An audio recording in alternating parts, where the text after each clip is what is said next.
All right, y'all are on. All right.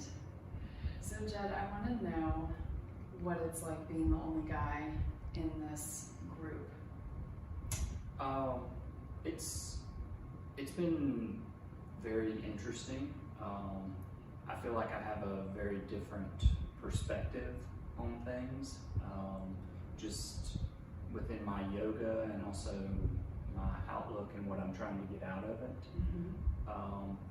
I think it also makes me really think about within some of the classes that I've taken, how it's very different with a female instructor versus a male instructor, and almost feel like male instructors have to be very, very careful in their classes, especially these days with the Me Too movement and things like that. You know, I've kind of noticed, looking back, how the male instructors that I've had don't do assists and adjustments, and the female instructors do, and thinking, well, why? And now I kind of see, well, maybe it's because they don't want to be sued or something of that nature. And so thinking about that's been interesting just within yoga, but within the class, it's been very, very easy. I mean, I feel very comfortable within the class being the only guy. That hasn't been strange at all. So, but it has made me think about just yoga in general, being a guy within yoga. Yeah. And kind of how we were talking earlier, just the difference in the muscle tone between men and women, and how that shows up in practice and asana and class and all the stuff that we've been talking about. Like, I feel like you have a completely different perspective just because your musculature is different.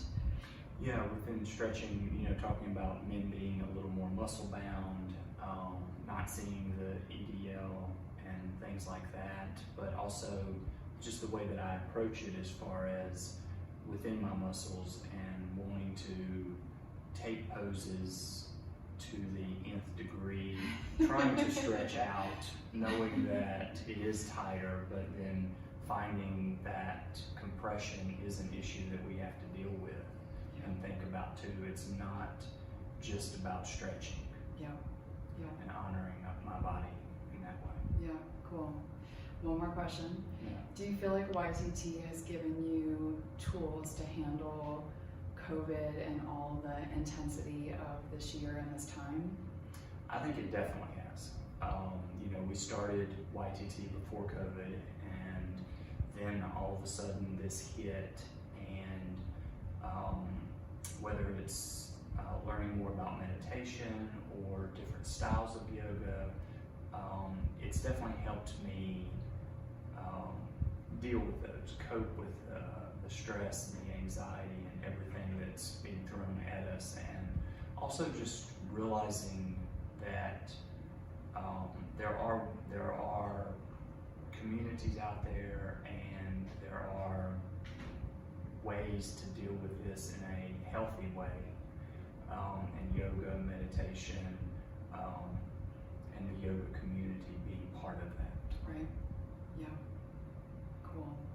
I wish we could bring those tools and resources to everybody. Yeah. Especially right now. Especially right now. It's been crazy, but YTT's been really good for that. Cool. Cool. Yes. I think one of the biggest things with the YTT and helping with that is actually being able to get together with other people. Right. You know, because this is one of the few groups that we have. Yeah. And that's been really big, I think. It's part of a socialization. Yeah. And seeing and hearing other people and what they're going through, and knowing that you're not alone with it. Yeah, for It's sure. really big. Yeah. Cool. Thank you. Yeah, thank you.